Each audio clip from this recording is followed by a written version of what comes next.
आपण पाहत आहात सूर्यप्रकाश जनहित न्यूज, सदैव जनतेच्या हितासाठी।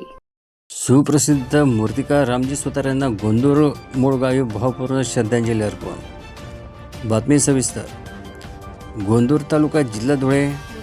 जगविख्यात मूर्तिकार महाराष्ट्रभूषण कैलासवासी रामजी सुतार यांना 18 डिसेंबर रोजी सायंकाळी 4 वाजता गोंदूर तालुका धुळे या त्यांच्या गावी सामूहिक श्रद्धांजली अर्पण करण्यात आली। यावेळी गोंदूर सरपंच कल्पना बदाने, पुतणे रवी सुतार, प्रदीप बदाने, उपसरपंच हिरामन पाटील, राजेंद्र बदाने, कैलास पाटील, चेतन पाटील, किशोर पाटील, सुभाष पाटील, रवींद्र बदाने, बापू पाटील, सचिन शर्मा, सनी बदाने, रंगराव पाटील, मुन्ना माळे, सागर पाटील, एस.एन. बदाने, एकनाथ भांबरे, सौ सविता बदाने, सौ निलिमा पाटील, किशोर भांबरे, वारोळे ग्रामसेवक तलाठी, जिल्हा परिषद मराठी शाळा, श्री शिवाजी माध्यमिक विद्यालयाचे शिक्षक शिक्षिका, विद्यार्थी, अंगणवाडी सेविका, आशा सेविका, महिला बचत गट पदाधिकारी, मित्रमंडळ, कार्यकर्ते, महिला भगिनी मोठ्या संख्येने उपस्थित होते। गोंदूर गावाचे मूळ रहिवासी कैलासवासी रामजी सुतार यांना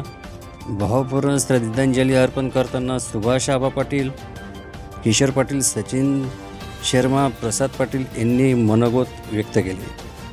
सामूहिक श्रद्धांजली कार्यक्रम प्रसंगी त्यांच्या जुन्या जीवन कार्य व आठवणी यांना उजाळा देण्यात आला। या सामूहिक श्रद्धांजलीवर कार्यक्रमाचे निवेदन प्रसाद पाटील यांनी केले। सूर्यप्रकाश जनहित news, bureau report, Suresh Babul, Dhule. आपण पाहत आहात सूर्यप्रकाश जनहित न्यूज, सदैव जनतेच्या हितासाठी।